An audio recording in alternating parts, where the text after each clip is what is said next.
Hello दोस्तों, नमस्कार। KRST education YouTube channel पर आपका स्वागत है। मित्रों, हम लोग अलंकार पढ़ रहे हैं। अलंकार में पिछली वीडियो में हम लोगों ने पढ़ा था अलंकार का शाब्दिक अर्थ, अलंकार का किन दो शब्दों से मिलकर बना हुआ है, अलंकार की परिभाषा, अलंकार के प्रकार। और उस प्रकार में हम लोग शब्दालंकार पढ़ रहे थे। शब्दालंकार का जो प्रकार था उसमें भी अनुप्रास पढ़ रहे थे।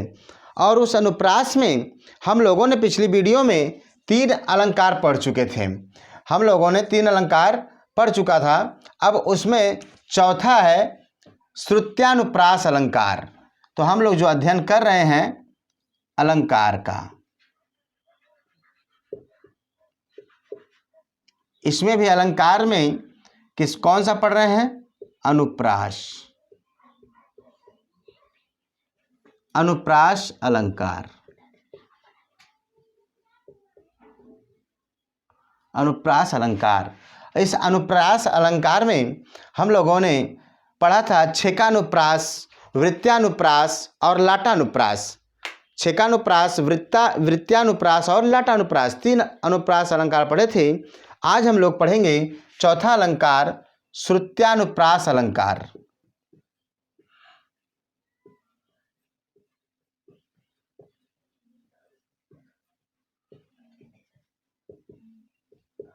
देखिए, श्रुत्यानुप्रास अलंकार में इसमें जो होता है कि जो भी शब्द होंगे, शब्द में आपका त वर्ग का, शब्द में कौन सा? त वर्ग का ही वर्ण आपको देखने को मिलेगा। जो भी लाइन होगी उसमें त वर्ग का ही वर्ण आपको देखने को मिलेगा। यह मैंने पिछली वीडियो में बताया था, इंपॉर्टेंस आप लोग के लिए 3 ही था, लेकिन यह 2 जानकारी के लिए भी बता दे रहा हूं, जिसमें आगे टीजीटी पीजीटी भी देना हो तो उसमें आप लोग को आसानी रहे। तो त वर्ग का ही शब्द होगा। कौन सा? मतलब त वर्ग का ही शब्द होगा, यानी उसी वर्ड की आवृत्ति, जो त वर्ग की वर्ड है उसी में आवृत्ति उसी की होगी। त वर्ग में मैंने बताया था कौन कौन से है? त, थ, द, ध और न। यही आपको देखने को मिलेगा। श्रुत्यानुप्रास में त वर्ग के वर्ण का ही आवृत्ति होता है। ठीक है, त वर्ग के ही वर्ण की आवृत्ति होता है। जैसे यहां पर लिख सकते हैं वर्ड, त वर्ग का ही वर्ड होगा और इसकी आवृत्ति होगी।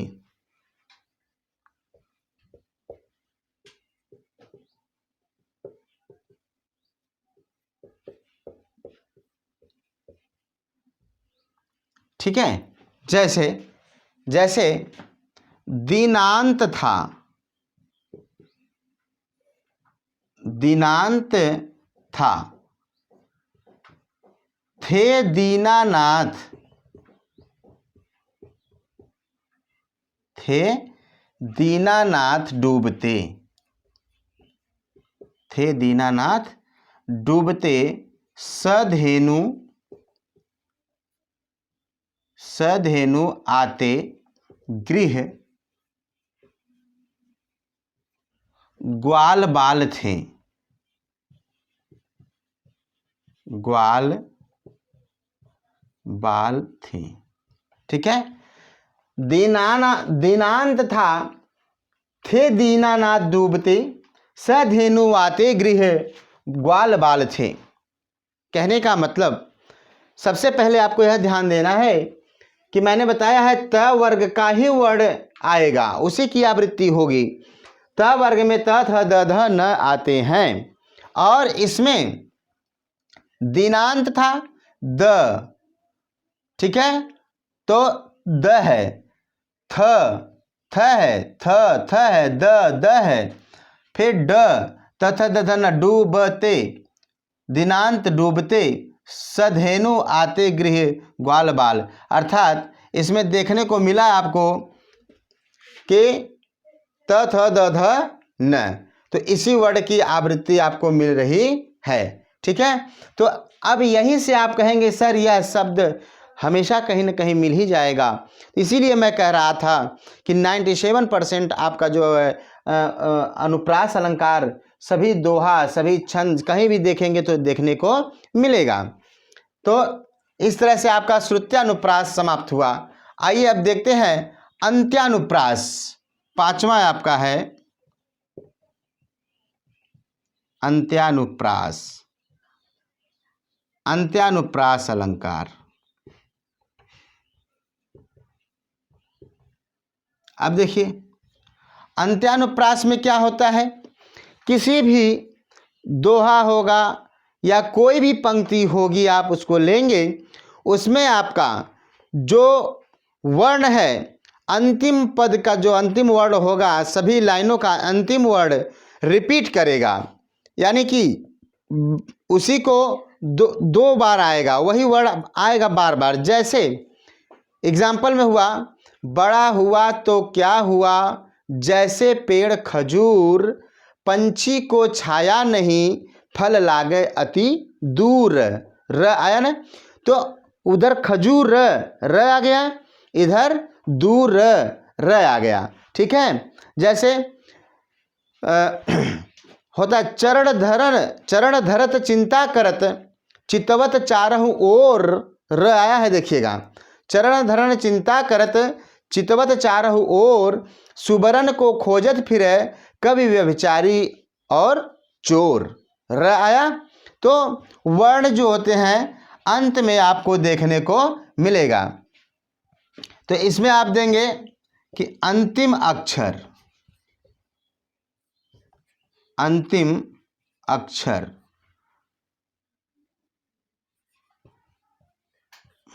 बार बार आता है। ठीक है, जिसे लय ताल में बोलते हैं, गीत संगीत में आता है तो लास्ट का स्वर मिलता है, जिसे इंग्लिश में राइमिंग वर्ड भी बोलते हैं। तो राइमिंग वर्ड होता है, लास्ट का अंत आपको जरूर देखने को मिलेगा। देखिए जैसे चरण धरत चिंता करत, चितवत चारहु ओर, सुबरन को खोजत फिरे कवि व्यभिचारी चोर। ठीक है, तो इस तरह से आपका यहाँ र वर्ड और यहाँ र वर्ड दोनों आपका क्या कर रहा है, रिपीट हुआ है। तो इस तरह से हम कहेंगे कि अंत्यानुप्रास अलंकार में अंतिम अक्षर जो होता है वह बार बार आएगा, उसी का रिपीट होगा, अंतिम अक्षर ही क्या होगा, रिपीट होगा। तो अब हम अगला, आप अनुप्रास अलंकार के पांचों प्रकार को समाप्त किए। अब हम लोग पढ़ेंगे यमक अलंकार और श्लेष अलंकार।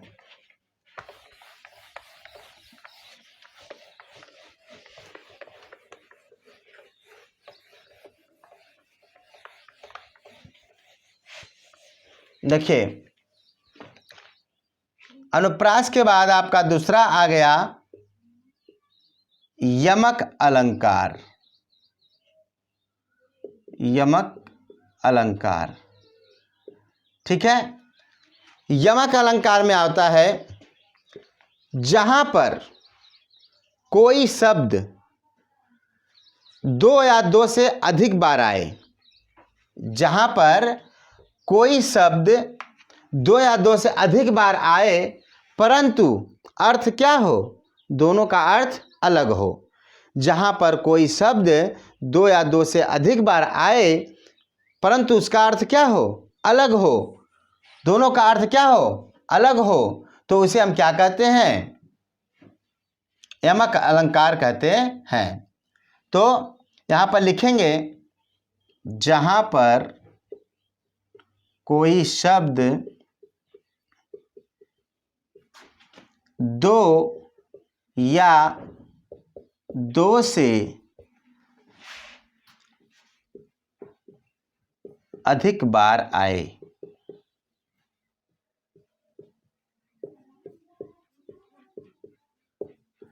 परंतु उनके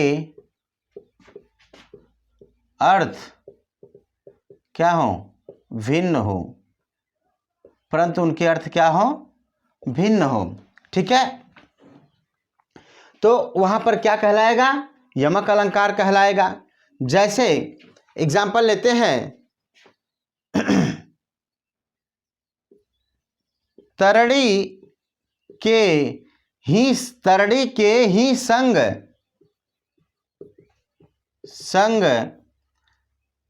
तरल तरंग, तरड़ी के ही संग तरल तरंग में तरड़ी डूबी थी हमारी ताल में। ठीक है, तो क्या हुआ? तरड़ी के ही संग तरल तरंग में तरड़ी डूबी थी हमारी ताल में। तो कहा जाता है यहाँ पे तरड़ी और तरणी दो बार आया हुआ है। तरणी और तरणी दो बार आया हुआ है। इस तरड़ी में एक तरड़ी का अर्थ आपका हो गया सूर्य। क्या हो गया? एक तरड़ी का अर्थ हो गया सूर्य और दूसरी तरड़ी का अर्थ हो गया नाव। ठीक है, तो वही हुआ कि तरड़ी के ही संग तरल तरंग में तरड़ी डूबी थी हमारी ताल में। तो एक तरड़ी का अर्थ हुआ है सूर्य से और दूसरी तरड़ी का अर्थ हुआ है नाव से।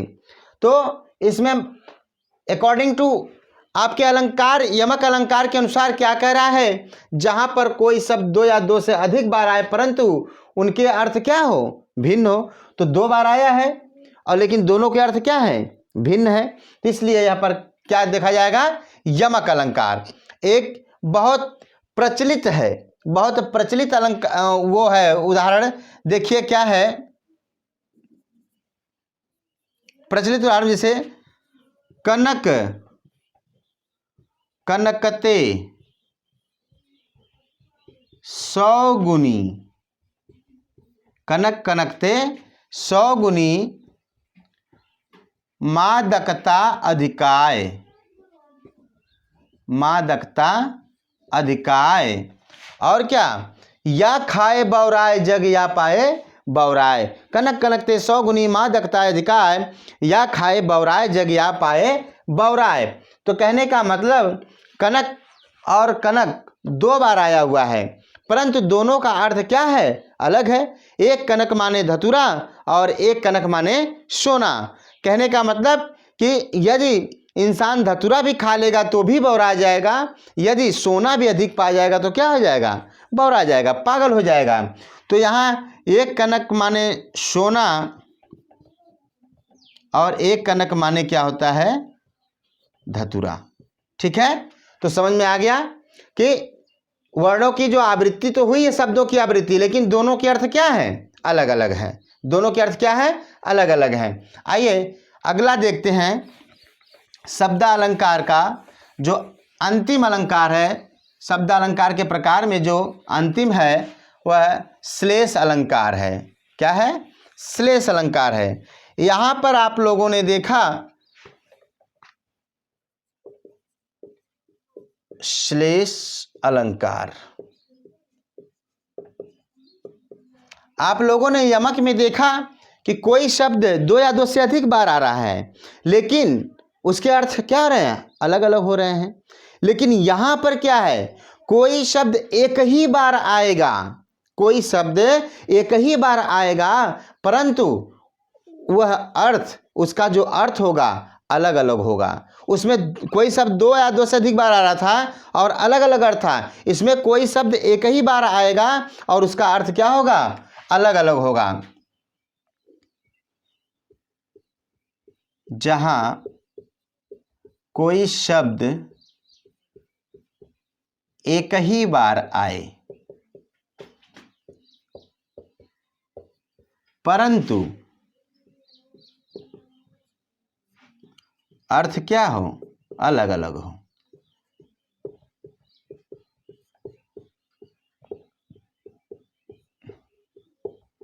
परंतु अर्थ क्या है, अलग अलग होंगे। यही अलग अलग इस तरह लिख दिया तो आपका नीचे समास पूछ दिया, अलग अलग में कौन से समास है।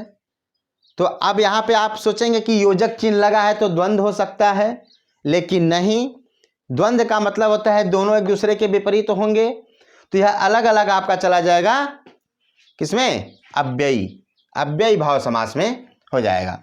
तो इस तरह से आप जहां कोई शब्द एक ही बार आए परंतु अर्थ क्या हो, अलग अलग हो, तो वहां पर क्या होता है, श्लेष अलंकार होता है। जैसे वही एग्जाम्पल ले लीजिए, चरण धरत चिंता करत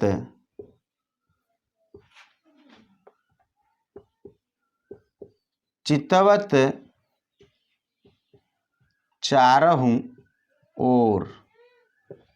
ठीक है, चरण धरण चिंता करत चितवत चारहु ओर, सुबरन को खोजत फिरे कवि व्यभिचारी चोर। ठीक, कभी कभी कामी चोर भी होता है, कभी व्यभिचारी चोर भी होता है। तो कहा है कि चरण धरण चिंता कर चितवत चारहु ओर, यहां पर आपका सुवर्ण शब्द आया है। सुवर्ण शब्द का तीन रूप दिया गया है, सुवर्ण शब्द का तीन रूप दिया गया है। सुवर्ण को यदि कवि के रूप में देखते हैं तो कवि के रूप में अगर सुवर्ण को देखते हैं तो यहां पर होगा सुंदर अक्षर। ठीक, कवि क्या करता है, सुंदर वर्ण की खोज करता है, सुंदर अक्षर के लिए सोचता है, सुवर्ण के लिए। व्यभिचारी अर्थात कामी जो होता है वह सुंदर स्त्री को खोजता है। किसको, सुंदर स्त्री।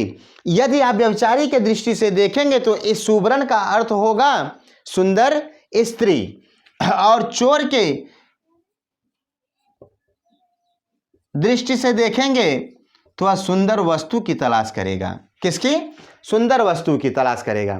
तो कहने का मतलब कि जहां पर कोई शब्द एक ही बार आए परंतु अर्थ क्या हो, अलग अलग हो, तो वह क्या कहलाता है, श्लेष अलंकार कहलाता है। क्या कहलाता है, श्लेष अलंकार कहलाता है।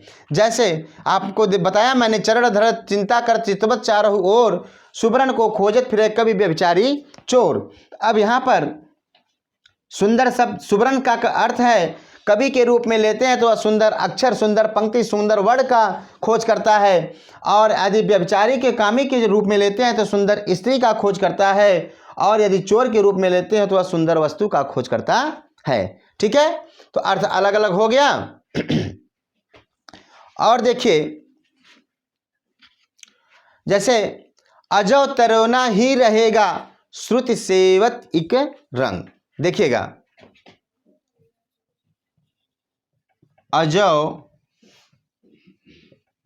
तरियौना, अजयो तरियौना ही रहियो। ठीक है, अजय तरियौना ही रहियो, और श्रुति सेवत, श्रुति सेवत, श्रुति सेवत इक रंग, इक रंग। अजो तरियौना ही रहियो श्रुति सेवत इक रंग। यहां पर आपका तरियौना शब्द आया है, यहां पर तरियौना शब्द आया है। तरियौना का एक शब्द अर्थ आपका दो होगा। पहला होगा कान का आभूषण,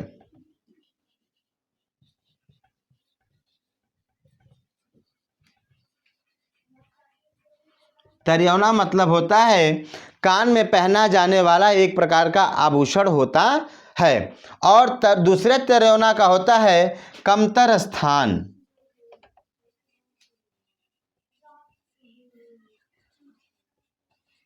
कमतर स्थान मिलना।